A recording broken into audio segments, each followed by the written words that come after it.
안녕하십니까? 오늘도 와이스라엘, 성경 속의 이스라엘과 역사 속의 이스라엘을 공부하겠습니다. 지난주에 이어서 이번 주에는 신약 속의 이스라엘을 공부하는 시간입니다. 이 이스라엘과 성경 공부 시간에 들어오신 여러분들 축복합니다. 제가 잠깐 기도하고 시작하겠습니다. 하나님 아버지 감사합니다. 저희들 하나님께서 준비하신 세우신 이스라엘 역사 속에서 어떻게 진행되고 있는지 저희들이 공부하는 시간입니다. 하나님 저희들 마음을 열어주시고 또 저희들이 배워야 될 그 말씀들을 계시해 주셔서 저희들이 정말 하나님께서 의도하신 또 하나님께서 이 구원의 역사를 펼쳐가시는데 이스라엘이 어떤 역할을 하고 있는지 저희들이 깊은 이해를 할 수 있도록 저희의 마음밭을 준비해 주시고 저희의 눈과 귀를 열어주시옵소서. 예수님의 이름 받들어 기도드립니다. 아멘. 자, 오늘은 약속드린 대로 신약과 이스라엘을 공부할 건데 제가 잠시 지난주일에 무엇을 했는지 요점을 몇 가지 정리를 해보겠습니다. 우선 이제 하나님께서 의도하신 이스라엘의 정체성은 무엇인가?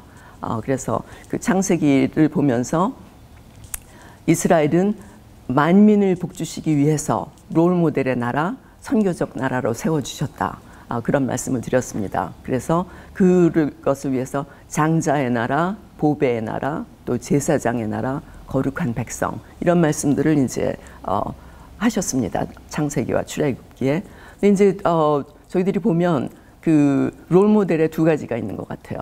하나는 이제 소극적 롤모델, 그게 이제 이스라엘이 소극적 롤모델이 되겠습니다. 그 이스라엘들은 스스로 하나님 앞에 거룩한 백성이 되어서 만민에게 모범을 보이고 그것을 통해서 다른 사람들이 이스라엘 하나님의 나라 또 하나님에 대해서 알고 싶어하는 그런 모델이었습니다. 거기에 비해서 이제 우리 오늘 공부할 교회 시대는 적극적 모델이라고 볼 수가 있습니다. 그래서 교회가 또 성도들이 거룩한 백성의 모범을 보일 뿐 아니라 또 적극적으로 하나님의 메시지를 전하는 그런 적극적 모델이라고 하겠습니다. 그래서 지난주일에는 구약에서 그 소극적 모델로서의 이스라엘에 대해서 공부했습니다. 그래서 이제 이스라엘을 그렇게 세우시니까 그 선교적 나라, 롤모델의 나라로 세우셔서 당연히 하나님께서 이제 축복을 하십니다. 그래서 이스라엘을 하나님의 구원을 베푸는 이방의 빛이라, 또 율법과 말씀을 맡은 나라라, 이사야서에서. 그 다음에 하나님의 규례를 지켜서 열방의 귀감이 되고 칭송을 받는 큰 나라. 그래서 그 만민의 부러움의 대상이 되는 나라라. 이렇게 이제 말씀을 하셨어요. 그래서 이제 이스라엘의 그 구원사적인 역할은 하나님께서 이스라엘을 민족을 세우신 목적은 그 이스라엘을 통해서 인류가 구원을 받는 복음의 통로, 축복의 통로로 만민을 섬기는 제사장의 역할을 감당하는 것. 그 다음에 따라서 그 메시아도 또 복음도 말씀도 심지어 교회도 이스라엘을 통해서 나오도록 언약하셨습니다. 또 이 언약에 따르면 종말론적 소망, 그러니까 우리가 마지막 때의 그 소망과 인류의 운명이 이스라엘과 밀접한 관계를 이룬다라는 것을 또 우리가 알 수 있었습니다. 근데 이제 그 언약 분리행을 하면은 또 무서운 결과가 온다라고 이제 경고를 하셨고 실제 그런 결과를 또 우리가 역사 속에서 볼 수 있었습니다. 정말 롤모델의 나라로서, 제사장의 나라로서, 장자의 나라로서 무서운 엄중한 징벌을 하겠다고 하셨고 또 하셨습니다. 이 옆에 있는 사진을 보시면 제가 일부러 사람들이 지나가는 모습도 같이 찍었습니다. 그 크기를 가늠하실 수 있도록. 이것이 이제 북이스라엘이 단에 금송아지를 세웠던 제단입니다. 상당히 크죠. 그래서 이제 그렇게 북이스라엘 때, 그러니까 성전에서 멀어졌기 때문에 그들이 금송아지를 세우고 거기다 제사를 지냈던 것입니다. 그렇게 이제 우상 숭배를 하면은 하나님께서 하나님으로부터 멀어져 가면 너희들이 이러저러한 징벌을 받을 것이다. 그래서 그 경징벌이 있고 중징벌이 있어요. 그래서 경징벌이라면은 그 질병을 앓는다든가 뭐 기근이 있다든가 그래도 뭐 견딜만한 그런 징벌인데, 그 마지막에 가장 중요한 징벌은 축복의 땅으로부터 이스라엘 민족을 흩으시는 겁니다. 그래서 이방 민족 앞에서 멸시를 당하게 하는 것. 그것이 이제 레위기 그 26장에 보면은 주로 이제 그 징벌에 대한 얘기입니다. 그런데 거의 마지막에 가면은 축복의 땅으로부터 너희들을 흩으리라. 그것이 이제 가장 큰 징벌이에요. 그래서 그곳에서 너희들이 여러 가지 멸시를 당하고 모욕을 당하고 칼로 쫓기고 뭐 이런 무서운 말씀을 하십니다. 그리고 실제로 우리가 역사 속에서 아는 것처럼 이 북이스라엘처럼 그 금송아지를 세우고 하나님 대신에 그 우상을 숭배하던 그 북이스라엘은 결국 아수르의 침공을 받아서 아수르로 끌려가지 않습니까? 그래서 끌려가서 거기서 한민족으로 살지도 못하고 전 지역으로 흩어졌고, 또 거기서 그들의 일부가 사마리아 땅으로 돌아왔을 때는 이방인들과 섞여서 민족 정체성도 잃은 그런 무서운 징계를 당했습니다. 그리고 이제 그렇게 하지만, 그렇게 흩으지만 이스라엘을 회복시키고 축복하시겠다, 그런 약속을 또 하시는 거예요. 그래서 이제 그 축복의 그 내용을 보면 우리가 이제 한 민족이 우리도 지난번에도 제가 잠깐 상기를 시켜드렸지만 우리가 일제시대 때 나라를 잃었습니다. 우리가 나라를 잃었다 했을 때 그때 우리 민족도 있었고 영토도 있었어요. 우리는 주권을 잃었던 것입니다. 근데 이제 이스라엘의 경우 이렇게 뭐 아수르로 끌려간다든가 바빌론으로 끌려간다든가 이런 경우는 다 잃어버린 거예요. 영토도 잃어버리고 사람도 잃어버리고 주권은 물론 잃어버리고. 그래서 이제 그거를 회복하시는 것이 주권의 회복, 그래서 이제 국가의 회복, 마른 땅의 죄송합니다. 그 계곡 속에 있는 마른 뼈들이 일어나서 큰 군대가 되는 그런 비전을 보여주신 거가 이제 에스겔서 37장. 그래서 이제 거기서 국가의 회복을 말씀을 하셨고, 또 모든 흩어진 민족을 다시 모으겠다. 그런 건 여러 군데서 약속을 하셨어요. 에스겔서, 이사야서 주로. 그러고 이제 나중에 요엘서에도. 그래서 이제 거기서는 민족의 회복입니다. 사람들을 다 흩어진 민족을 다시 모아서 어디로? 영토가 회복되는 거예요. 그래서 약속의 땅으로 이제 모으실 것이다.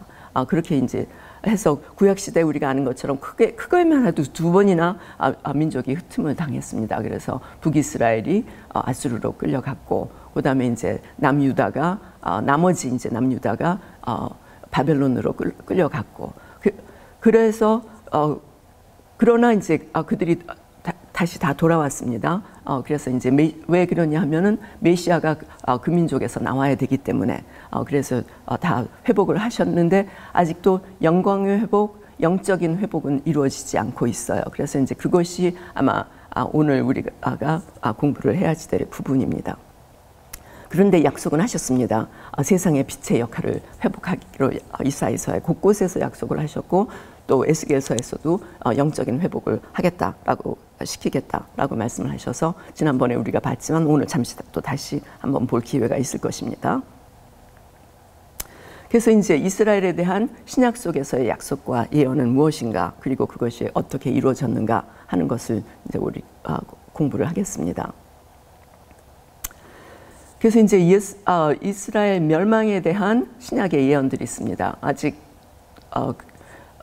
그 완전한 회복이 이루어지지 않았고, 또 다시 한번 이스라엘은 또 다시 한번 멸망을 하고 또 민족이 그 온 이방에 흩어짐을 당하는 일이 이제 생기고, 그것이 지난 2000년 동안에 일어났던 일이고, 그것은 예수님 때부터 이제 그 예언이 됐습니다. 그래서 마태복음에 보면은 예루살렘 23장 37절에서 39절 보면 예루살렘아 예루살렘아 선지자들을 죽이고 내게 파송된 자들을 돌로 치는 자여.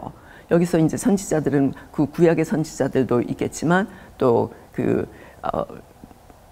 존 더 베프티스트, 네, 요한 선지자 얘기를 하는 거겠죠. 그리고 내게 파송된 자들을 돌로 치는 자여.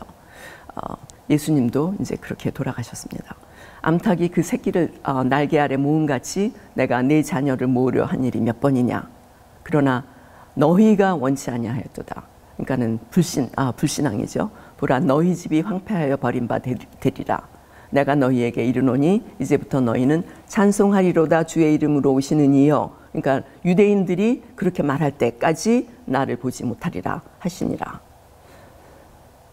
네, 그다음에 이제 누가복음에 보면은 19장 41절, 42절 보면 가까이 오사 성을 보시고 우시며, 이거는 이제 그 성전이죠.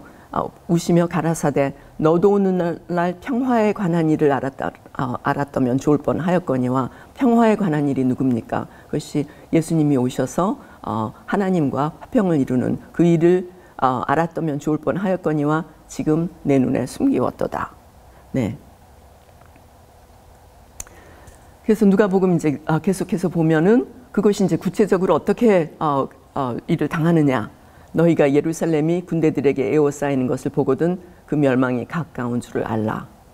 그때 유대에 있는 자들은 산으로 도망할 것이며 성내에 있는 자들은 나갈지며 손에 있는 자들은 그리로 들어가지 말지어다. 왜냐하면 가장 그 공격의 대상이 되는 것은 이제 예루살렘이고 또 성전산이겠죠. 그러니까 이날은 기록된 모든 것을 이루는 형벌의 날이니라. 참 무서운 말씀을 진짜 무서운 말씀을 하셨어요.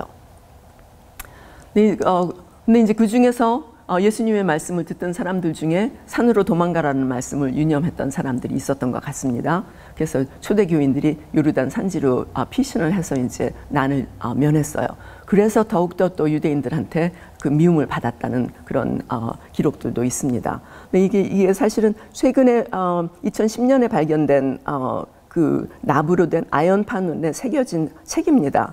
그래서 여기 보면 요르단 산지에서 2010년에 발견이 됐어요. 근데 이제 이 출토된 그 아연판에 새겨진 고대 책자인데 여기 보면은 빈 무덤, 그 다음에 이제 십자가 이런 것들이 이제 그려져 있습니다. 제가 여기서 잘 보이지가 않는데 그 설명에 의하면은 이게 굉장히 조그만 손바닥만한 그 아연판에 새겨진 건데 그 아연판에 그 책을 새기는 작업은 사실은 그 쿰란에서도 발견이 됩니다. 그 방이 하나 따로 있더라고요. 제가 가보니까. 그래서 그 쿰란은 그 사해본이 발견된 굉장히 유명한 그 곳이잖아요. 그 사해 앞에 있는 그 공동체입니다.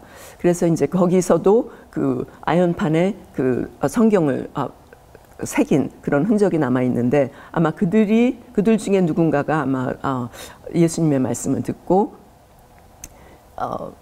그 산으로 도망을 가서 거기서도 이제 가르치기 위해서 이런 책을 만들었던 것 같습니다. 세례 요한도 그 쿰란 공동체에서 살지 않았나 하는 추정을 학자들이 하고 있습니다. 그래서 거기서부터 복음이 전해지면서 이제 이런 일들이 있었던 것 같습니다. 또 누가복음에 이어서 보면 그날에는 아이벤 자들과 젖먹이는 자들에게 화가 있으리니 이는 땅에 큰 환난과 이 백성에게 진노가 있겠음이로라. 예. 그다음에 저희가 칼날에 죽임을 당하며 모든 이방에 사로잡혀 가겠고 예루살렘은 이방인의 때가 차기까지 이방인들에게 짓밟히리라. 근데 이게 사실 지금도 남아 있습니다. 그래서 불에 탄, 그러니까 뭐 로마 군대들이 입성을 해서 사람들을 죽이고 또 집들은 불에 집에는 이제 불을 지르고 또 성전산에 있는 돌들은 다 무너뜨리고 이제 이런 일들이 벌어졌었습니다. 그래서 지금도 이제 그 불에 탄 시온 지역에 시온산 지역이 좀 산 쪽인데 거기 가야바의 집도 있었습니다. 거기에 이제 고급 주택들이 있었어요. 그래서 지금 그 지역에 불타다 남은 그런 주택들을 이제 복원을 해서 뮤지엄으로 그러니까는 만들었습니다. 박물관으로. 그래서 이제 볼 아케올로지컬 뮤지엄이라 그래서 거기 가면은 이게 제가 사진을 잘못 찍어서 이렇게 어둠침침한 거가 아니라 이게 다 잿더미입니다. 불에 그을린 자국들이 남아 있는 거예요. 그래서 그 시대에 얼마나 처참한 전쟁이 있었는지, 그 약탈이 있었는지 이런 것들을 이제 보여주는 흔적들입니다.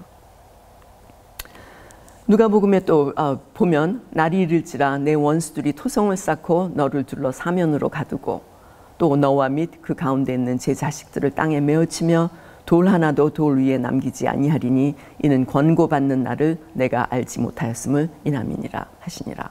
그러니까 말씀을 듣고도 믿지를 않았거나 또 무시했거나 이런 사람들이 있었던 거죠.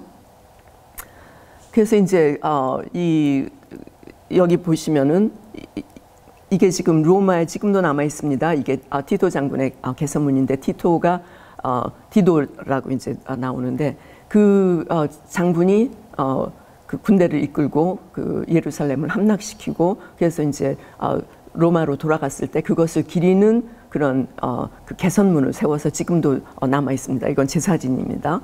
남아 있고 이 안쪽 면을 보면은 이런 것들이 새겨져 있어요. 이게 성전 기물입니다.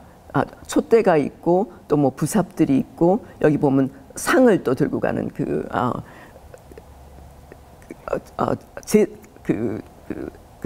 빵들을 떡들을 그 진설병을 진설해놨던 그 상도 있고 그래서 이런 것들을 그 성전 기물들을 끌고 가는 그래서 로마로 가지고 가는 노략해가는 그런 장면이 부조로 남아 있습니다. 그다음에 이제 이게 마사다 요새 아마 그 성지 순례 가시는 분들은 꼭 한번 들리실 것입니다. 여기 보면은 여기가 이제 북쪽에 보면은 사해 지역에 사해가 여기서 보여요. 이게 사실은 그 헤롯 대왕의 여름 궁전이었는데 이것을 이제 예루살렘이 이제 공략되고 난 다음에 그 990 몇 명인가가 그쪽 엘리에저라는 그 제사장의 그 인솔을 받아서 이 꼭대기에 올라갔어요. 올라가서 거기서 3년을 버티면서 한 거를 합니다. 근데 이제 이 요새를 그래서 이제 요새화가 된 것이죠. 그래서 이 요새를 이제 공략을 하려고 로마 군들이 여기다 이제 진을 여기다 로만 베이스 캠프라고 쓴 곳에 진을 쳤고, 그 다음에 이제 여기를 이제 옛날에는 그 성을 공략을 하려면은 공성이라는 그런 큰 탑이 있어요. 그걸 가져가서 이제 레밍을 합니다. 이렇게 치는 거죠. 그것을 이제 여기까지 올라갈 수가 없으니까 이것을 토성을 싼 거예요. 토성을 쌓고 이걸 이제 영어로는 siege ramp, 이래서 침공 램프입니다. 그래서 이제 일로 이제 그거를 끌고 올라가서 성을 치려고 그래서 이제 마사다 이 꼭대기에서 사람들이 살고 있었고 로마가 여기다 토성 이 캠프를 치고 여기다가 이제 토성을 지어서 올라가 보니까 이 사람들이 이제 그 로마군이 이제 그렇게 해서 3년을 버티다가 올라오는 걸 보고 다들 여인네 몇 명, 애들 몇 명 증거를 하라고 증인으로 몇 명만 남기고 나머지들은 다 자살을 했어요. 그게 이제 마사다의 슬픈 이야기라서 영화로도 나오고 또 이스라엘에서는 군대 입대하면 무조건 다 여기를 데려갑니다. 그 항거의 정신을 가리키기 위해서. 그래서 이스라엘 사람들의 그 자랑거리가 되고 있습니다. 그리고 이제 성전산, 이것도 제 사진입니다. 아직도 어마어마한 사이즈의 돌들이 그 성전산 바깥에 남아 있어요. 이거는 이제 조금 남아 있는 우리가 아는 그 통곡의 벽. 그 한쪽 그게 이제 그 서쪽에 있는 성전산 중에 서쪽의 일부가 남아 있는 건데 그거 조금 남고 나머지는 다 이렇게 무너졌어요. 물론 그 나중에 이제 우리가 다음 주에 공부를 하겠지만 역사 공부를 할 텐데 그때 제가 좀 더 자세하게 보여드리겠지만 이렇게 돌 하나도 돌 위에 남기지 아니하고 다 이렇게 무너져 내리게 됐습니다. 그래서 이제 이런 제가 그런 예수님의 말씀이 어떻게 이루어졌는가를 조금 예를 들어서 보여드렸습니다. 그래서 이스라엘에 대한 신약의 예언의 두 가지 특성이 있습니다. 뭐냐 하면은 이스라엘 민족의 징계에 대한 강한 요소들이 보입니다. 그래서 이렇게 징계를 당하고 집들이 불에 태워지고 성전산이 무너지고 사람들이 도망을 가고 이제 이런 일들이 벌어졌지만 구약에서 하나님께서 이스라엘 민족과 하셨던 언약들이 취소를 당했다. 그런 증거는 아무데도 찾아볼 수가 없습니다. 우리가 예를 들어서 집을 산다고 합시다. 그러면은 계약서에 사인을 하지요. 근데 이제 파약을 하게 되는 경우가 이제 계약을 취소해야 되는 경우가 있습니다. 그럴 때 우리가 슬그머니 그냥 안 합니까? 집을 안 삽니까? 우리가 그것을 또 그 계약서를 다시 파약한다는 걸 또 사인을 해야지 됩니다. 그래야지만 그것이 이제 파약을 하는데 마찬가지로 하나님의 미 이스라엘과 이루신 언약 그것을 이제 하나님이 취소를 하신다면은 취소를 하겠다 하는 취소식이 있어야 파약식이 있었어야 되는데 그런 것이 없었다는 것이야. 그러니까 말하자면 언약이 이스라엘과 이루신 언약이 지금도 지속되고 있다. 이런 걸 이제 우리가 알 수가 있습니다. 그래서 이제 만약에 구약에 언약된 중요한 종말론적 예언들, 특히 열방을 향해서 열방을 향한 복의 근원으로서의 이스라엘, 이런 이스라엘 민족에 대한 역할에 대한 약속은 그러므로 여전히 유효하다. 우리가 이렇게 볼 수가 있겠습니다. 이것은 사실 우리와 하신 하나님의 언약하고도 밀접한 관계가 있습니다. 그건 조금 이따 또 살펴보도록 하겠습니다. 그래서 이제 예수님의 언약들이, 예수님의 예언들이 이제 이렇게 이루어졌고, 또 그럼 바울이 이제 예수님이 승천하시고 난 다음에 이제 바울이 사도로 세워지고 바울의 예언은 어떤 것이었으며 어떻게 이루어지고 있는가 하는 것을 우리가 또 공부를 하겠습니다. 신약은 대부분의 서신서들이 바울이 쓴 것이기 때문에 그래서 제가 부제를 삼감람나무와 접붙인 돌감람나무, 아마 제가 이렇게 말하면 여러분들은 성경을 많이 아시는 여러분들은 당장 그것이 어디서 나온 건지 아실 것입니다. 네, 맞습니다. 로마서 11장에 나오는 것입니다. 그래서 이제 언약의 유효성을 이제 얘기를 할 텐데요. 로마서 3장부터 이제 보면은 그런즉 유대인의 나음이 무엇이며 할례의 유익이 무엇이냐? 범사에 많으나, 그러니까는 유대인이 뛰어난 것이 여러 가지 있다는 거예요. 그러나 우선은 그들이 하나님의 말씀을 맡았음이니라.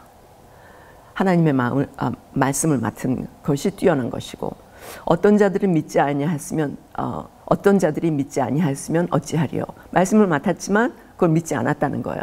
그 믿지 아니함이 하나님의 믿부심을 패하겠느냐? 뭐요?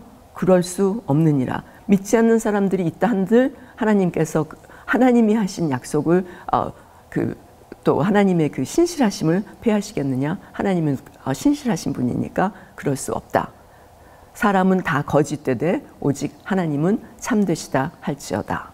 예, 하나님께서 올 인류의 구원을 위해서 이스라엘 민족에게 말씀을 맡기셨습니다. 또 설령 그들 중 누가 믿지 않는 사람이 있다 하더라도 그들의 불신앙으로 인해서 하나님의 신실하심이 무효화되는 일은 없을 것이다. 이런 말씀입니다. 그러니까 즉 하나님께서 이스라엘과 언약을 맺으신 목적은 아직도 유효하다. 이런 말씀입니다. 언약의 유효함의 의미는 어떤 것인가? 조금 아까 본 구절은 로마서 3장이었습니다. 로마서 9장입니다. 6절에서 8절까지. 그러나 하나님의 말씀이 폐하여진 것 같지 않도다. 이스라엘에서 난 그들이 다 이스라엘이 아니요 또한 아브라함의 씨가 다 그의 자녀가 아니라 오직 이삭으로 난 자라야 내 씨라 불리리라 하셨으니 곧 육신의 자녀가 하나님의 자녀가 아니요 오직 약속의 자녀가 씨로 여김을 받느니라. 이 말씀은 만일 이스라엘과 약속하신 말씀이 폐해지고 언약이 무효화되었다면 믿음을 통해 자녀된 하나님의 몸된 교회에서 하신 약속도 무효화될 수 있다. 따라서 이스라엘과 맺으신 언약의 신실하심이 우리가 구원을 확신하는 기반이 되기도 한다. 이런 말씀입니다.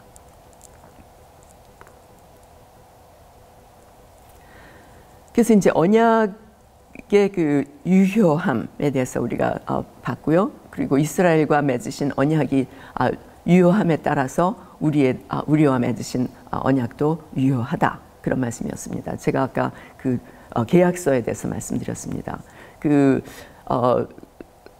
히브리어서에서 계약을 맺다, 그 말은 cut the breed, 그러니까는 계약을 자르다. 그런 표현이에요.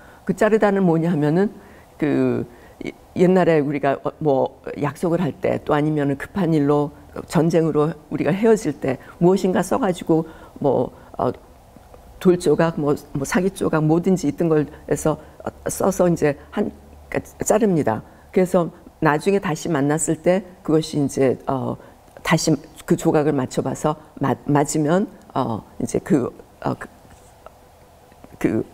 약속이 유효한 것입니다. 그래서 한 사람이 한 쪽씩 들고 있는 거예요. 그래서 이제 그 언약판 10계명도 두 쪽이 나왔어요. 그래서 여러분들은 생각하실 때 1, 2, 3, 4, 5, 6, 7, 8, 9, 10 이렇게 써서 두 쪽으로 나눴다라고 많은 분들이 생각을 하시지만 그 두 판이 제 생각에는 양쪽이 다 10개씩 써 있었을 것입니다. 10계명이 두 판에 써 있었을 거예요. 그러니까 이쪽 판에 10계명, 저쪽 판에 10계명. 그래서 한 판은 하나님용, 한 판은 이스라엘용. 예. 그래서 이제 그 언약이라는 것은 그러니까 하나님께서도 계약을 하신 거예요. 그래서 너와 내가 계약을 맺었어. 근데 그 계약을 파기했어 하는 건 성경에 아직도 아무 곳에도 없습니다. 자, 그런 개념을 마음에 두시고 읽어보시기 바랍니다. 그래서 로마서 9장 보면 나의 형제 곧 고륙의 친척을 위하여 내 자신이 저주를 받아 그리스도에서 끊어질지라도 원하는 바로다. 그들은 이스라엘 사람이다. 그들에게는 양자됨과 영광과 언약들과 율법을 세우신 것과 예배와 약속들이 있고 조상도 그들의 것이요 육신으로 하면 그리스도가 또 그들에게서 나셨으니 그는 만물 위에 계셔서 세세의 찬양을 받으실 하나님이시라. 아멘. 그래서 이런 내용들이 이제 이사야서 여러 곳에 요엘서 시편 나중에 여러분들이 찾아보시기 바랍니다. 구약 곳곳에 이스라엘이라는 이름 자체가 온 인류의 복의 근원으로 택함 받은 민족에게 내신 축복과 미래의 영광의 아우라를 가지고 있음을 볼 수가 있습니다.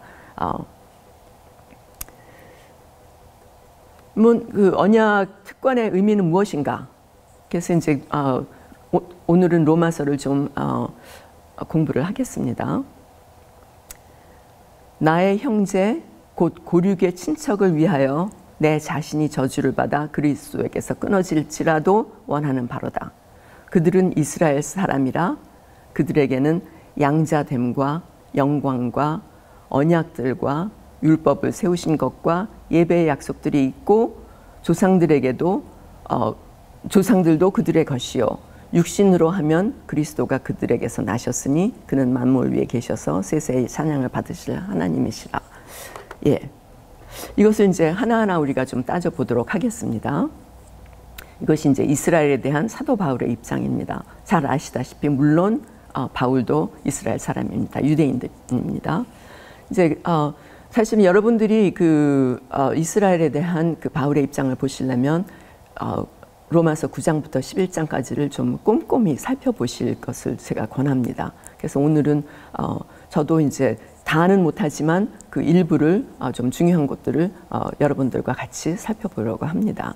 그래서 로마서 9장 3절을 보면 나의 형제 곧 고륙의 친척을 위하여 내 자신이 저주를 받아 그리스도에게서 끊어질지라도 원하는 바로다. 이렇게 참 간절한 그 소망을 담았습니다. 그래서 바울이 이스라엘을 여기서 이 신약이죠. 지칭했을 때는 여러분들 아마 소위 영적 이스라엘 이런 말씀을 들으신 분들이 계실 것입니다. 우리가 이스라엘을 대체해서 우리가 영적 이스라엘이다 라고 말씀하시는 분들이 계십니다. 근데 이제 여기서 보면 그 바울이 말하는 거는 영적 이스라엘이 아니에요. 여기서는 육신의 혈육인 역사적인 이스라엘 민족, 그래서 나의 형제 곧 고륙의 친척인 이스라엘인 것입니다. 그래서 육신의 혈육인 역사적으로 물리적으로 실제하는 이스라엘 민족을 말하는 거예요. 그래서 그들이 정말 구원을 받기를 원하는 그 마음입니다.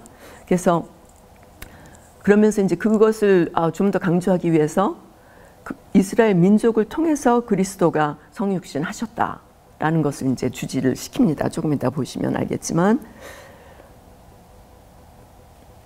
그래서 이제 4절을 보면 그들은 이스라엘 사람이다. 다시 한번 이스라엘 사람이다라고 이제 강조를 하죠. 그들에게는 양자됨과 영광과 언약들과 율법을 세우신 것과 예배와 약속들이 있고 그렇게 됐어요.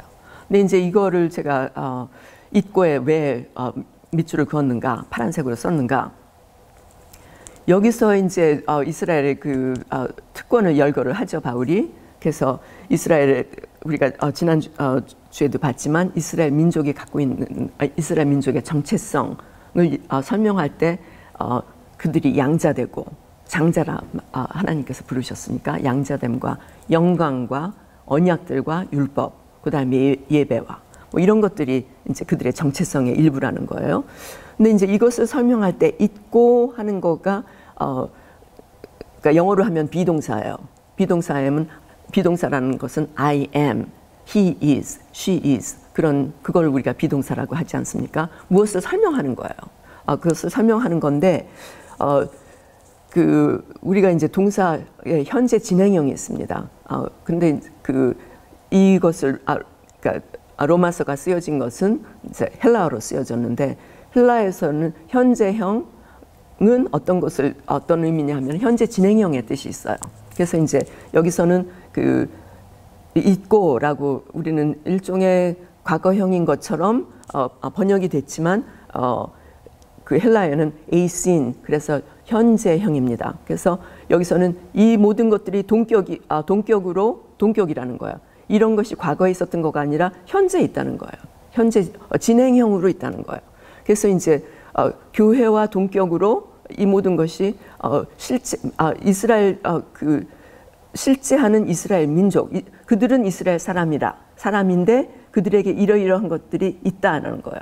그래서 양자됨, 영광, 언약 이런 것들이 현재 진행형으로 아직도 그들이 가지고 있다라고 얘기를 하는 겁니다. 그러니까 그들이 대체되고 바울이 로마서를 썼을 무렵에 물론 이스라엘은 다 망했습니다. 아직 망하진 않지만 망하고 있는 길이었었어요. 그렇지만 그러고 이제 교회는 이미 세워졌고 이 사람은 이 로마서가 쓰여질 무렵에는 거의 이제 전도 여행이 바울의 사역이 거의 끝나갈 무렵입니다. 그러니까 이스라엘 민족이 저주를 받았느냐? 교회가 이스라엘을 대체했느냐? 그것이 아니라 아직도 교회와 동격으로 에이신 이 모든 언약들과 영광과 율법과 이런 것들이 아직도 동격으로 있다 이런 거예요. 그러니까 이스라엘 민족이라 이런 거예요. 하나님께서 약속하신 이 모든 것들이 아직도 유효하다 이런 거죠. 그리고 이제 5절에서 다시 한번 그것을 하기 위해서 그리스도가 그들에서 나셨습니다. 그러니까 하고 이제 그는 만물 위에 계셔서 세세의 찬양을 받으실 하나님이시라. 그래서 이제 제가 지금 화면 때문에 왔다 갔다 좀 해야 되겠는데요. 이스라엘 중에는 믿지 않는 이들이 있다는 것입니다. 이제 요약을 해보면 믿지 않는 이들이 있고 또 이제 우리가 앞으로 좀 보겠지만 로마서 11장에 가면은 아직도 그들 중에 아직도 우둔해진 사람들이 있어서 믿지 않는 자들이 있다는 거예요. 그렇지만 그들의 실패로 인해서 오히려 그 이방인들에게 복음이 풍성하게 전해진다. 그렇지만 그 믿음이 그 복음이 이스라엘 사람들도 받아들이길 원한다. 그리고 받아들일 것이다. 라고 이제 얘기를 합니다. 그래서 이제 언약의 신실함을 이제 강조를 하는 거죠. 9절에서 보면은. 근데 이제 11장으로 9장, 10장, 11장이 제가 아까 말씀드렸다시피 이스라엘에 관한, 이스라엘의 회복에 관한, 또 이스라엘의 실패에 관한, 그러나 회복에 관한, 또 하나님의 언약의 신실함에 관한 그런 장이라고 말씀드렸어요. 그래서 로마서 11장의 그 끝 무렵에 보면 그리하여 온 이스라엘이 구원을 받으리라 라고 결론을 내려요. 기록된 바 구원자가 시온에서 오사 야곱에게서 경건하지 않은 것들을 돌이키겠고, 이것이 이제 이사야서 59장에 나오는 얘기입니다. 그래서 경건하지 않은 것들을 돌이키겠고 내가 그들의 죄를 없이 할 때에 그들에게 이루어질 내 언약이 이것이라 함과 같으니라. 그러니까 로마서에서 말씀하시는 거는 그 사도 바울이 말하는 거는 이사야에서 이렇게 약속을 하셨다는 거예요. 그들이 함과 같이 이루어질 것이라는 것이죠. 그래서 복음으로 하면 그들이 너희로 말미암아 원수된 자여. 너희로란 하면 이제 우리 이방인들이죠. 이방인 그 믿는 자들 때문에 그들을 위해서 우리를 위해서 하나님과 원수가 됐지만 그러나 택하심으로 하면 조상들로 말미암아 사랑을 입은 자라. 그런데 그 하나님이 그 사랑을 돌이키셨느냐? 아니라 하나님의 은사와 부르시면은 후회하심이 없느니라. 하나님께서 사랑을 하셨고 그렇기 때문에 지금은 원수가 되었지만 그 복음의 원수가 되었지만 그것은 이방인이 하나님께로 돌아오기 위한 그런 하나의 하나님의 전략이고 그러나 이스라엘은 사랑을 받은 자이기 때문에 아직도 하나님께서는 후회하심이 없고 그리고 아직도 그 이사야에서 약속하신 바 경건하지 않은 것들을 돌이키시겠고 또 그들의 죄를 없이 하시겠고 또 그래서 하나님께서 그들과 약속하신 일들을 약속을 이루실 것입니다. 이루실 것이라 이루어질 내 언약이 이것이라 라고 말씀하시는 거예요. 그러니까 이제 이 시절에 아직도 유대인들이 믿지 않는 자들이 있지만 하나님께서는 마침내 이들을 돌이키시겠다.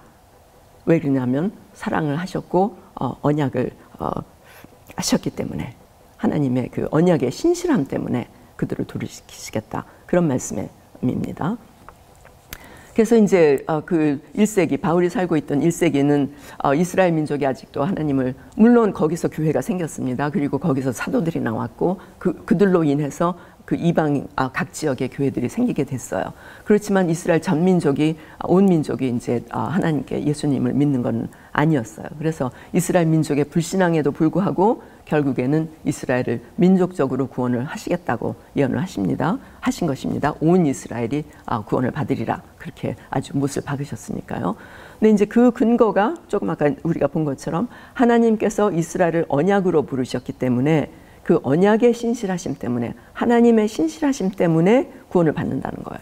그래서 갈라디아 3장 15절 22절 조금 길어서 제가 여기 인용을 안 했는데요. 읽어보시면 구약에서 신약까지 한치의 오차도 없이 하나님께서는 언약을 완성하신다는 것입니다. 그래서 하나님의 그 신실하심으로 인해서 그 언약의 말씀 또 돌이키시겠다고 하시는 말씀 민족적으로 구원을 하시겠다는 말씀 그것들이 이루어질 것이다. 그런 얘기입니다. 그러면은 이스라엘 민족의 구원을 해서 우리가 이제 9장 잠깐 보고 11장 잠깐 봤습니다.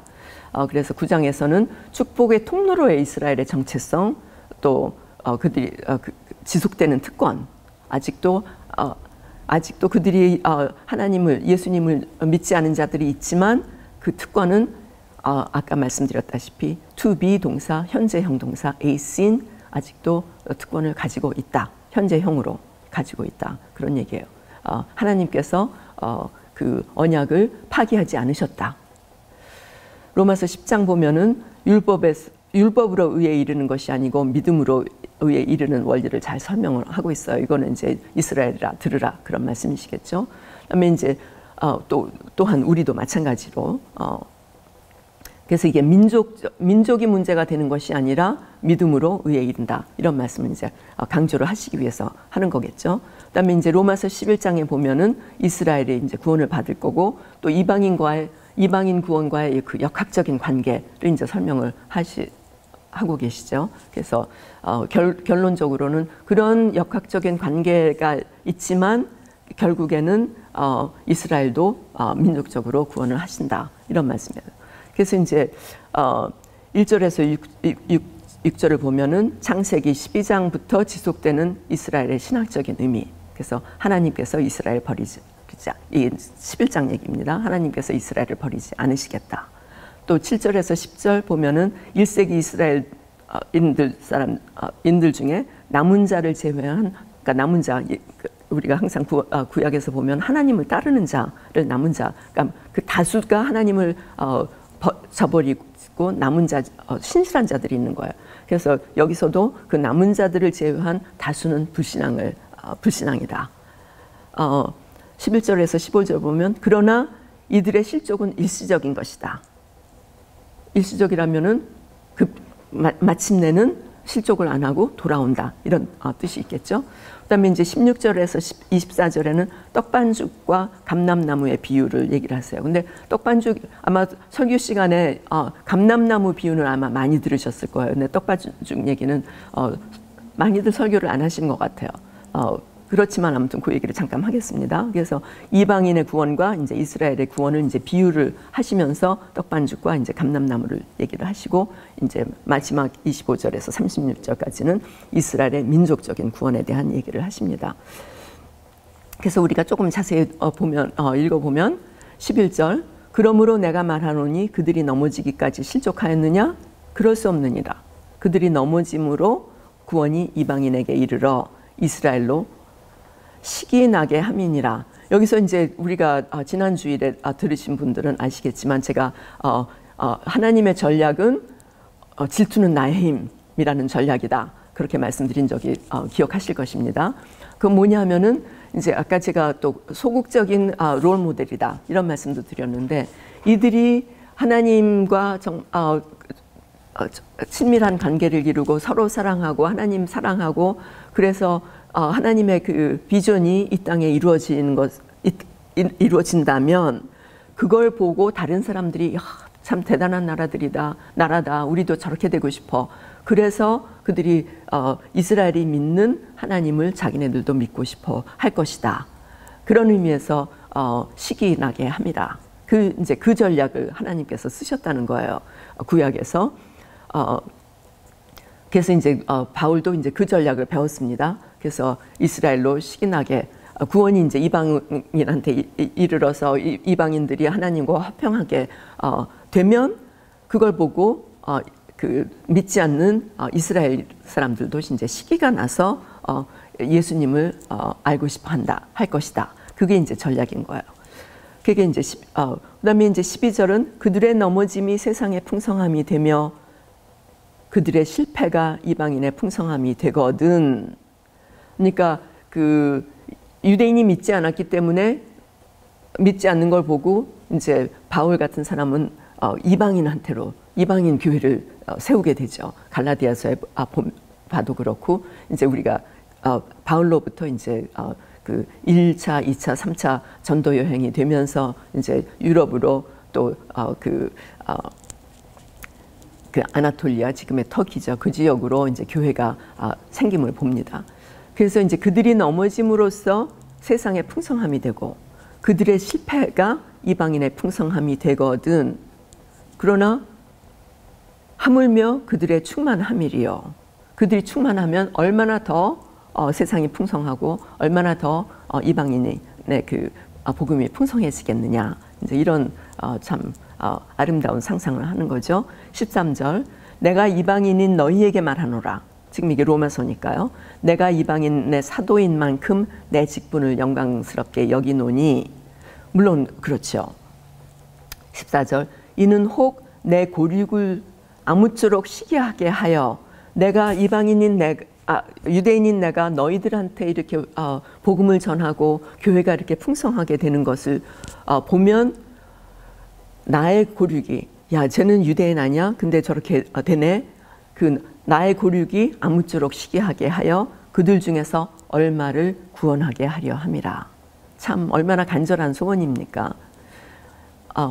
15절 그들을 버리는 것이 세상의 화목이 되거든. 그 받아들이는 것이 죽은 자 가운데서 살아나는 것 아니면 무엇이리요? 그렇죠. 그래서 이제 이방의 부요함과 이스라엘의 회복에 대해서 이제 11절에서 15절까지 말씀을 하는데, 그러니까 이방인의 풍성함, 부요함은 다시 말해서 우리의 그 이방인 사이에서 이제 복음의 풍성함, 부요함 우리 되겠고 15절에서는 하나님께서 그래서 이스라엘을 받아들이신다 라는 얘기가 이제 나오는데 이방인들 가운데서 구원받는 자들의 풍성한 숫자가 이제 하고 또 이스라엘의 온 민족이 불신앙 이전의 관계로 회복되는 것을 이제 비교를 하면서 지금 나가고 있습니다. 로마서 11장에서. 근데 이제 11장, 15장 그 역학관계를 이제 얘기를 하는데 조금 더 이제 그것을 깊이 설명을 하는데, 거룩한 곡식가루가 그 유대인이라면 떡덩이, 그 곡식가루를 가지고 만든 떡덩이는 더 풍요한 것이 되겠죠. 그래서 거룩한 곡식가루, 유대인들이 받은 그 축복이 복이 되어서 거룩한 떡덩이가 되고, 거룩한 나무 뿌리하고 거룩한 나무가지. 나무 뿌리는 뭡니까? 여기서 이제 나머지 장에서 이제 감람나무와 그 돌감람나무 얘기가 이제 그 유명한 얘기가 나오죠. 그래서 나무 뿌리가 있고 참 감람나무가 복음을 받은 그 이스라엘이라면, 그 이방인들은 거기다 접붙여진 돌감람나무가 거기 접붙여진 거예요.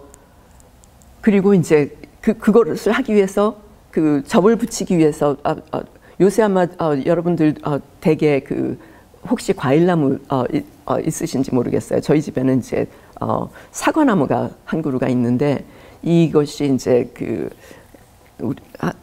우리 한국 분들이 후지 사과입니다. 후지. 죄송합니다. 제가 잠깐 그 사과나무 이름을 잊어먹었는데, 후지인데 제가 이렇게 가만히 보면 밑에서 계속 이렇게 싹이 나와서 그걸 계속 잘라줘야 돼요. 그러니까 밑에 무슨 사과나무가 있었고 그 가지가 접붙여졌어요. 그래서 밑에서도 계속 그 위에서 그 후지가 사과가 열려야지 되는데, 밑에서도 그 죽은 접붙여진 본 그 나무에서도 계속 이렇게 싹이 나는 것을 볼 수가 있습니다. 그래서 그거를 다시 말하자면은, 그 밑에 워낙 있던 사과나무가 뭔지 저는 모르겠어요. 그런 거 하시는 분한테 여쭤보면 무슨 나무에다 무슨 나무를 붙였는지를 알게 될 텐데, 일단 아무튼 그 밑동을 자른 거예요. 뿌리가 있는 나무의 밑동을 자르고 아니면 가지를 자르고 거기다가 지금 다른 나무를 접붙이기를 했습니다. 그렇게 되면 어떻게 되느냐? 뿌리는 공통으로 갖고 있어요. 뿌리는 공통으로 갖고 있고 그 뿌리의 힘을 받아서 지금 이 접붙여진 가지에서 이제 열매를 맺는 것입니다. 그것이 이제 그 접붙이는 그 원리인데, 그래서 이제 그렇게 되면은 제가 아까 말씀드렸다시피 그 밑에서 무슨 나무였는지 나무에서도 계속 싹이 나는 걸 제가 볼 수가 있어요. 그게 아주 죽어서 없어진 게 아니더라고요.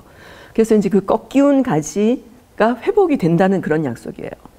저는 그걸 확실하게 알 수가 있는 거가, 제가 봄만 되면 거기 있는 그 밑에서 자라는 그 가지들을 잘라줘야지 돼요. 그렇지 않으면 그것이 커져서 위에서 열매를 안 맺혀지니까. 그래서 이제 여기서 이제 말하는 그 원리는 뭐냐면은, 그 뿌리가 있고 접붙여진 가지가 있는데 그 뿌리가, 그러니까 본 나무하고 접붙여진 나무하고가 공통적으로 같은 뿌리를 가지고 있다는 얘기예요. 그래서 뿌리가 보존하는 접붙여진 가지인 이방인, 그다음에 근데 그 이방인들은 자기가 열매를 맺는다고, 그게 이제 교회죠. 우리가 복음의 열매를 맺는다고 그래서 그것이 그러면 우리가 스스로 자라는 것이냐? 아니다. 그 밑에 그 뿌리가 있었기 때문에 그것이 가능한 것이니까, 교회, 이방인 교회, 너희들 너무 자만하지 마. 한편으로는 그런 거고, 다른 한편으로는 이 뿌리가 살아있는 한 이 뿌리는 다시 싹을 내고 자랄 것이다. 하나님이 그렇게 하실 것이다. 이제 그런 얘기를 하는 거죠. 제가 저의 집에 있는 그 화분을 하나 예를 들려고 가지고 왔습니다. 이 왼쪽에 있는 거가 이게 이제 난인데요. 이게 난인데 제가 이 난을 2014년에 어떤 그 집사님한테서 받았어요. 근데 그 다음 해 2015년에 저희 딸이 잘못해갖고서는 이렇게 그 꽃대가 올라오는 거를 잘못해서 실수로 이제 꺾어갖고서는 그러고 난 다음에 이게 이제 죽어 보이는 거예요. 그러니까 이 이파리도 뭐 거의 없어지고 그래서 그냥 다 죽었어요. 근데 이제 제가 한번 실험을 해보느라고 뿌리에 계속 물을 주면은 어떻게 되는가? 다 죽었는데 아무것도, 그러니까 사실은 그걸 제가 사진을 찍었었어야 되는데 그거를 제가 사진을 찍어두지 않은 걸 굉장히 후회를 하고 있습니다. 이 위에 아무것도 없었어요. 그냥 이것만 이끼만 덮여 있었어요. 그랬는데 그래서 이제 2015년에 줄기가 꺾이고 뿌리만 남아있는 난을 제가 그냥 그래도 불구하고 아무튼 끈기를 가지고 물을 계속 줬습니다. 다른 난 물 줄 때 같이 물을 줬어요. 그랬더니 2017년에 이렇게 잎새가 났습니다. 2년 만에 이렇게 아주 조그만 새끼손가락만한 잎새가 나서 그거를 이제 또 계속, 그래서 이제 그때 제가 비로소 사진을 찍고 계속 그래도 이제 근데 꽃이 안 피는 거예요.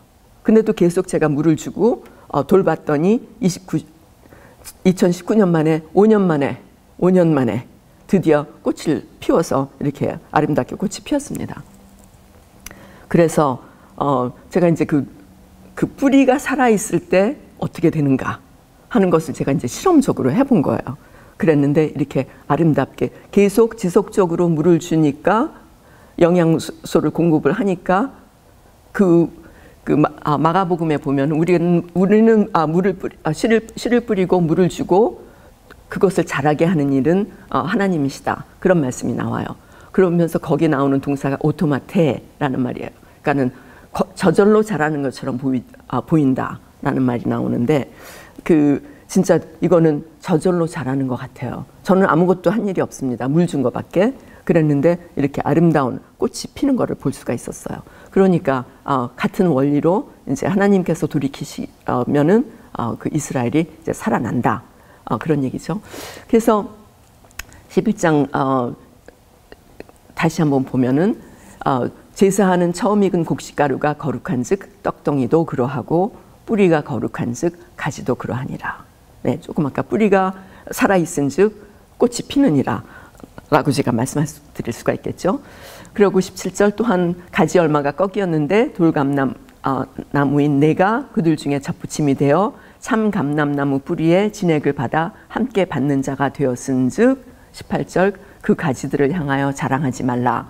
자랑할지라도 내 뿌리를 보존하는 것, 내가 뿌리를 보존하는 것이 아니요 뿌리가 너를 보존하는 것이니라. 그러니까 사실은 우리가 이스라엘이 받은 그 말씀에 의해서 자라는 거다, 그런 거죠.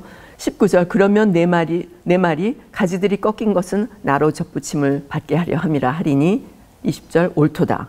그들은 믿지 아니함으로 꺾이고 너는 믿음으로 섰느니라. 높은 마음을 품지 말고 도리어 두려워하라. 21절 그들이 하나님께서 원가지들도 아끼지 아니하셨은즉 너도 아끼지 아니하시리라. 만약에 우리가 자고하고 우리가 잘나서 우리의 믿음으로 우리가 이렇게 되는 거다라고 하면은 하나님이 원가지도 아끼지 않으셨는데 자고하는 너희들도 위험하니까 조심하라, 자고하지 말라, 그런 말씀이죠. 그래서 22절 그러므로 하나님의 인자하심과 준엄하심을 보라. 넘어지는 자들에게는 준엄하심이 있으니 너희가 만일 하나님의 인자하심에 머물러 있으면 그 인자가 너희에게 있으리라. 그렇지 않으면 너도 찍히는 바 되리라. 그들도 믿지 않는데 머무르지 아니하면 접붙임을 받으리니 이는 그들을 접붙이실 능력이 누구께? 하나님께 있음이라. 내가 원돌 감람나무에서 찍힘을 받고 본성을 거슬러 좋은 감람나무에 접붙임을 받았으니 우리 이방인이 그렇게 됐으니 원가지인 이 사람들이야말로 얼마나 더 자기 감람나무에 접붙임을 받으랴. 네, 하나님께서 우리들도 돌 감람나무인 우리들도 그렇게 접붙임을 하셔서 이렇게 풍성하게 됐는데 그 원 감람나무는 어떻게 얼마나 더 축복을 받겠느냐. 그래서 25절에 형제들아 너희가 스스로 지혜했다 하면서 이 신비를 너희가 모르기를 원하지 아니하노니. 다시 말해서 이게 좀 복잡한 헬라어인데요. 이 신비를 너희가 알았으면 좋겠다. 뭐 한마디로 그런 거죠. 그 신비가 뭐냐? 이방인의 충분한 수가 들어오기까지 이스라엘의 덜어는 우둔하게 된 것이라. 그러면 이방인이 충분한 수가 차면은 이스라엘은 우둔함을 벗어나겠죠. 그리하여 26절 온 이스라엘이 구원을 받으리라. 기록된 바 구원자가 시온에서 오사 야곱에게서 경건하지 않은 것을 돌이키시겠고, 우리가 아까 본 이사야서의 9절입니다. 인용된 것입니다. 네, 그래서 구구절절히 누누이 그 로마서에서는 하나님께서 이방인뿐만 아니라 이스라엘도 구원을 하신다. 그리고 돌이키신다. 이렇게 이제 말씀하시는 거예요. 그러면 이제 온 이스라엘이란 누구를 의미하는가? 또 이스라엘의 구원은 그럼 언제 일어나는가? 이스라엘이 구원을 받는 것이 무엇을 의미하는가? 뭐 이런 이제 질문들이 있습니다. 그래서 이제 온 이스라엘에 대해서 여러 학자들이 구구하게 의견들이 많아서 제가 그들 중 좀 대표적인 것만 몇 개 소개를 하겠습니다. 칼빈을 비롯해서 다수의 개신교 학자들의 견해는 예수를 믿는 유대인과 이방인 모두 포함된 영적 이스라엘 전체를 온 이스라엘이라 말한다 라고 얘기를 하고, 또 어떤 학자들은 역사의 모든 시기를 통해서 구원받은 모든 유대인들을 온 이스라엘이라고 한다. 그런 설도 있고요. 또 이스라엘이 언약적 특수성을 가진 민족 단위로 구원받는다. 그래서 모든 개개인 유대인이 한 사람도 빠짐없이 그런 거는 아닐 수 있다. 하나님이 보시는 건 민족 단위. 뭐 그런 것도 있고요. 그것도 사실 역사적으로 보면은 틀린 얘기는 아닙니다. 우리가 온 이스라엘이 가는 바빌론 유수를 당했다. 그때 한 사람도 빠짐없이 다 끌려간 건 아니에요. 그리고 이스라엘이 멸망했다. 2000년 전에 멸망했다. 이제 다음 주일에 제가 말씀드리겠지만 한 사람도 빠짐없이 다 그 땅을 떠난 건 아니에요. 거기서 지속적으로 살고 있던 사람들이 있습니다. 그런 것을 볼 때, 인류사를 볼 때 이것이 민족 단위로 구원을 받는다라는 의미고, 한 사람 한 사람을 다, 한 사람도 빠짐없이 다 구원받는다, 이런 것은 아닐 수 있다라는 것도 설득력이 있습니다. 그 다음에 이스라엘 민족이 구원받아서 교회로 들어온다는 견해가 있어요. 그건 이제 조지 라드라는 신학자의 의견이고, 또 여러분들이 잘 아시는 존 파이퍼 목사님은 이스라엘이 기독교로 개종해서 진정한 기독교 국가를 이룬다. 그런 또 참 아름다운 견해도 있습니다. 그 다음에 이제 유대인들 중 예수를 믿는 이들이 생긴다. 네, 그런 견해도 있습니다. 근데 이제 그동안에 이제 다음 주 또 그 다음 주에 제가 설명을 좀 역사적인 내용들을 설명하겠지만, 그동안 지난 2000년 동안 유대인들이 너무너무 예수의 이름으로 핍박을 많이 받았어요. 그래서 이스라엘에서는 그러니까 유대인들한테 크리스찬이라 그러면 제가 개인적으로도 그런 경험이 있어요. 제 친구가 하나, 유대인 친구가 있었는데 어느 날 제가 크리스찬이라는 걸 발견을 하고 너무너무 실망을 해가지고 몇 년 동안 저하고 연락을 안 한 적이 있어요. 근데 제가 지난달에 이제 이스라엘을 갔다가 코로나 바이러스 때문에 제가 다시 돌아오게 6개월을 있으려고 갔다가 다시 돌아왔습니다. 근데 그 친구를 다시 만났어요. 그랬더니 그 친구가 미안했는지 굉장히 친절하게 하더라고요. 그래서 아무튼 그랬는데 그렇기 때문에 이제 크리스찬 주 이런 말을 하기가 좀 힘들어요. 그래서 이제 그들이 스스로 메시아닉 주라는 이름을 스스로 붙였습니다. 그 말은 유대인이긴 유대인인데 예수를 메시아로 받아들이는 유대인이다. 그래서 이제 메시아닉 주라는 말을 사용을 합니다. 근데 이제 이것에 대해서 이제 신학적인 관점들이 있습니다. 그래서 영적 이스라엘 설이 있습니다. 그러니까는 로마서 9장에서 11장까지 우리가 잠시 본 대로 이스라엘이 모두 11번 언급이 되고 있어요. 그 중에서 10번이 이방인 크리스천과 구별되는 실제적으로 존재하는 민족적인 이스라엘을 말합니다. 그래서 그러니까 우리가 영적 이스라엘이다. 이스라엘은 다 죽었고 그들은 저주를 받았기 때문에 이스라엘은 없고 우리가 이스라엘을 대체한 영적 이스라엘이다. 이렇게 말씀하시는 분들이 있는데 로마서를 자세히 보면 그것이 아니고 이스라엘은 그냥 민족적인 이스라엘이다. 그래서 따라서 이제 이방인 교회가 이스라엘 민족을 대체했다. 그런 증거는 찾을 수가 없고 오히려 민족 단위로서의 이스라엘이라는 견해가 지배적이라서 사실은 요새는 영적 이스라엘 서른 학자들 간의 신학자들 간의 설득력을 잃어가고 있습니다. 그다음에 이제 역사를 통해서 구원받는 모든 유대인들이라는 설, 그 이스라엘의 구원은 이제 마지막 시대에만 일어나는 것이 아니고 역사 전 기간 동안, 즉 아브라함 때부터 예수님 재림까지 일어난다. 그래서 따라서 온 이스라엘에는 로마서 11장 5절에 말하는 지금도 은혜로 택하심을 따라 남은 자도 속한다. 이 견해는 이제 로마서 11장 13절에 보면 감람나무 비유를 통해서 이제 그 포함할 수 없는 그런 그 미완성의 이론입니다. 그다음에 이제 민족 단위의 회심이다. 아까 우리 또 그런 설을 말씀하시는 학자들이 계시다고 제가 말씀드렸습니다. 그래서 영향력 있는 그 현대 바울 신학자들 중에는 온 이스라엘의 개념에는 유대인 개개인 모두 포함되지 않을 수는 있지만 장래 어느 시점에 유대인들이 민족 단위로 회심하는 결정을 내리고 구원을 받는 일이 일어날 수 있다. 그런데 동의하는 이들이 다수 있습니다. 이거는 스가랴서에 나온 말씀들 이런 말씀들에 이제 의거해서 이렇게 하시는 거죠. 그래서 그 유명한 F.F. 브루스나 제임스 던 이런 학자들이 이제 이런 주장을 하십니다. 그럼 이제 민족 단위의 회심 설에 대해서는 이제 구약에서 에스겔서에서 특히 이제 그거를 굉장히 잘 설명을 하고 있는데요. 지난주에도 제가 잠시 소개를 드렸지만 이걸 보면은 에스겔서 36장 24절에서 27절을 보면 내가 너희를 여러 나라 가운데서 인도해내고 여러 민족 가운데서 모아 데리고 고국 땅에 들어가서 그러니까 민족 국가를 이제 이루시는 그런 얘기죠. 고국 땅에 들어가서 거기서 맑은 물을 너희에게 뿌려서 너희로 정결하게 하되 물과 그다음에 새 영을 너희 속에 두고 새 마음을 너희에게 주되 성령으로 너희들을 깨끗하게 하고 그다음에 내 영을 너희 속에 두고. 그래서 제가 지난 주일에 우리하고 똑같은 과정이다 그런 말씀 드렸어요. 물과 성령으로 거듭나고 그다음에 성령님이 내주하시는 우리의 구원의 그 역사와 똑같은 과정을 이들도 밟는다라는 말씀을 드렸는데 이것이 이제 약속이 되어 있습니다. 에스겔서 36장에 이렇게 됐고 37장에 그 마른 뼈 계곡 얘기가 나옵니다.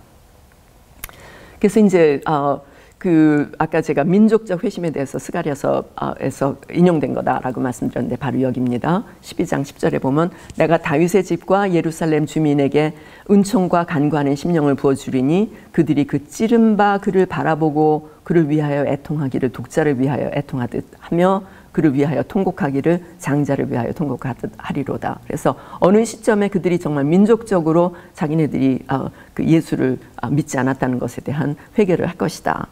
그날에 죄와 더러움을 씻는 셈이 다윗의 족속과 예루살렘 주민을 위하여 열리리라. 그래서 전체적으로 그러니까는 그 다윗의 족속 전체죠. 예루살렘 주민을 위해서 이제 그 죄와 더러움을 씻는 셈이 열리리라. 그래서 민족적으로 회심을 하는 게 아닌가라고 이제 생각하시는 학자들이 많으신 거가 바로 이런 데 의거한 것입니다. 그럼 이스라엘은 그럼 언제 그런 일이 일어나는가? 아까 이제 이방인의 충만한 수가 들어오기까지 이스라엘의 더러는 우둔하게 완악하게 된 것이라. 그리하여 온 이스라엘이 구원을 받으리라. 이제 이런 건데요. 로마서 11장 거의 마지막입니다. 그리하여가 이제 카이후토스, 영어로 하면 and so 그런 뜻입니다. 그래서 그 후에라는 의미가 포함되지 않으므로 어떤 학자는 이방인의 충만한 수가 차는 것과 이스라엘의 구원이 동시적이라고 하는 라고 하고 또 어떤 학자는 이것이 시간성을 의미하기보다는 방법론, 그리하여가 방법론을 의미한다고 주장을 합니다. 근데 이제 그 다음에까지라는 걸 또 합해서 같이 생각을 하면은 조금 생각이 다를 수가 있어요. 25절에 이제 까지라고 제가 파란색으로 표시한 이방인의 충만한 수가 들어오기까지 그 아크리라는 헬라어인데요. 이것을 사용한 것으로 보아서 시간적인 순서가 함의되었다는 견해가 지배적입니다. 그래서 이제 그걸 역사적으로 우리가 풀어보면 이스라엘이 완악해졌습니다. 1번. 그다음에 이제 그렇게 됨으로써 이방인의 충만한 수가 이방인이 계속 이제 그 하나님 나라에 들어옵니다. 그러니까 이스라엘은 한편은 그냥 완악함이 계속되고 있는 사이에 이방인의 충만한 수가 이제 차요. 그래서 그 수가 차면 그러니까 충만하게 되면 그때 이제 이스라엘이 구원을 받는다. 이런 순서로 우리가 생각을 해볼 수가 있습니다.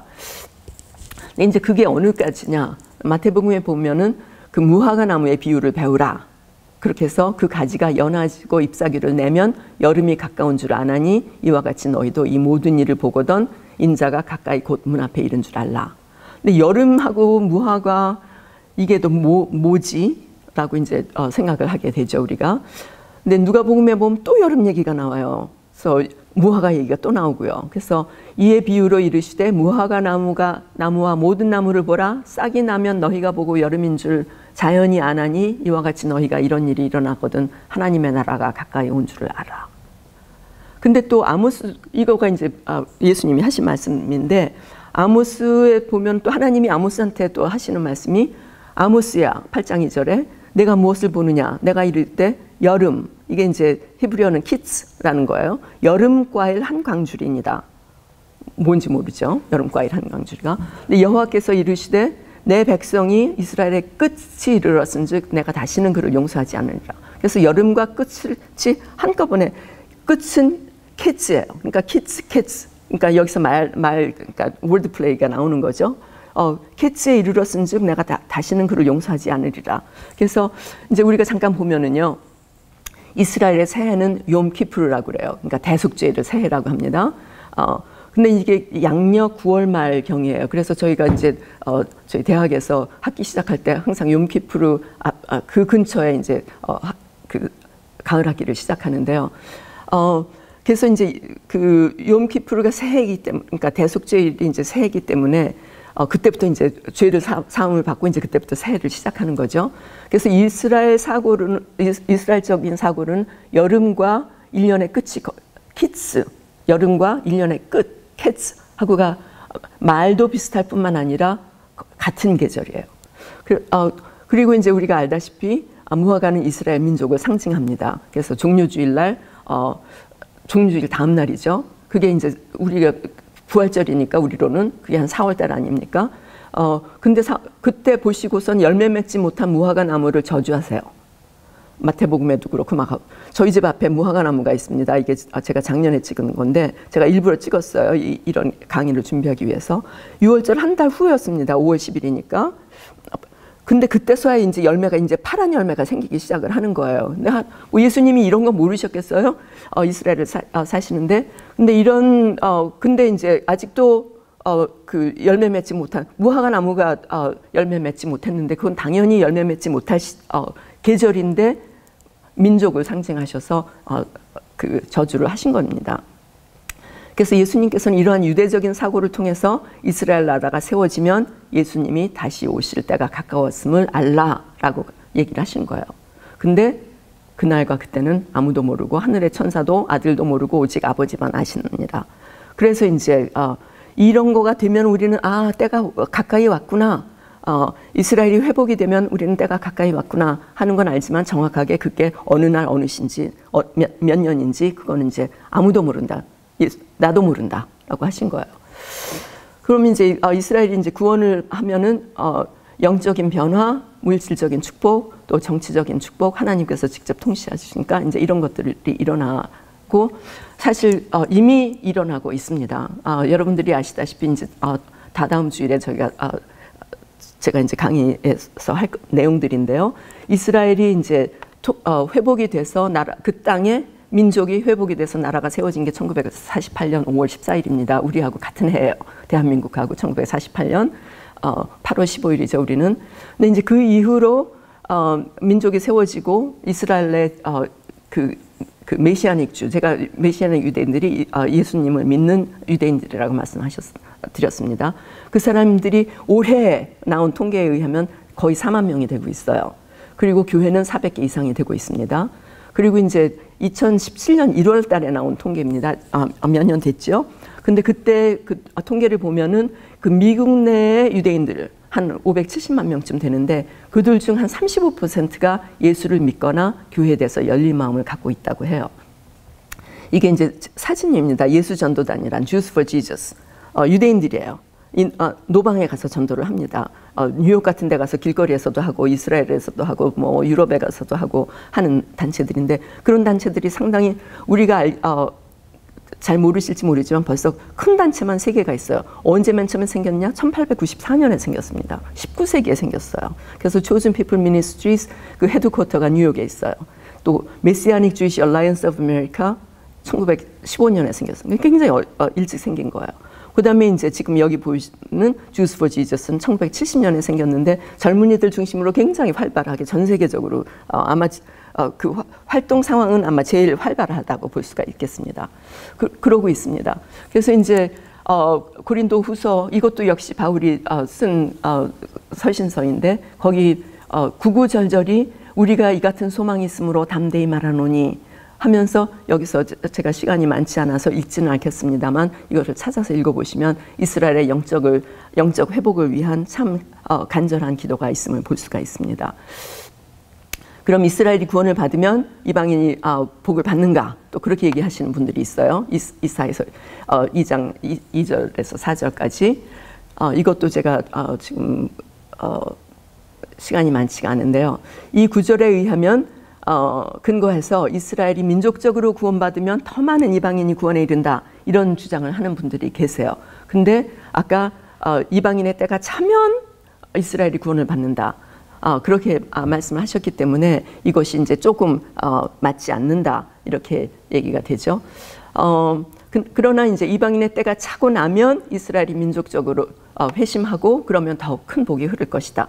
이런 것은 이제 누가복음에도 나옵니다. 그리하면 그들이 갚을 것이 없으므로 내게 복이 되리니 이는 의인들의 부활의 시에 내가 갚음을 받겠습니다. 또 이제 계시록에도 첫째 부활 또에 참여하는 자들이 복이 있고 거룩하도다 둘째 사망 이렇게 하면서 이제 이들이 하나님과 함께 그리스도와 함께 이제 왕노릇을 하는 그런 얘기가 나옵니다. 자, 그것이 이제 신약에서 이제 그 복음서에서부터 또 서신서, 계시록까지의 이스라엘에 대한 그 저주의 말씀도 있었지만 책망의 말씀도 있었지만 또 이스라엘 민족적인 회복에 대한 말씀도 있습니다. 다음 시간에는 예루살렘 함락 후에 어떤 일들이 벌어지는가, 지난 2000년 동안 이들은 어디서 살다 무엇을 하다가 돌아왔는가 하는 얘기를 또 흥미진진한 얘기를 드리기로 하겠습니다. 이상입니다. 잠시 기도하고 끝내겠습니다. 하나님 아버지 참으로 감사합니다. 우리가 하나님께서 정말 이스라엘의 신실하신 언약에 신실하셔서 이제까지 구약에서부터 정말 이제까지 그들을 지켜오셨고 잠시 꺾이기는 했지만 또 그들을 다시 회복시키신다는 그런 축복의 말씀을 우리가 오늘 들었습니다. 하나님 우리가 정말 그 말씀에 의거해서 이스라엘을 축복하고 이스라엘의 그 회복을 위해서 함께 축복하고 함께 기뻐하는 그런 사람들이 될 수 있도록 하나님 저희들 마음을 준비해 주시고 하나님 이 말씀을 깊이 새겨서 우리가 정말 고린도후서에서 또 로마서에서 들은 바와 같이 또 그들의 그 회복을 위해서 함께 기도하는 사람들이 될 수 있도록 축복해 주시옵소서. 예수님의 이름 받들어 기도드립니다.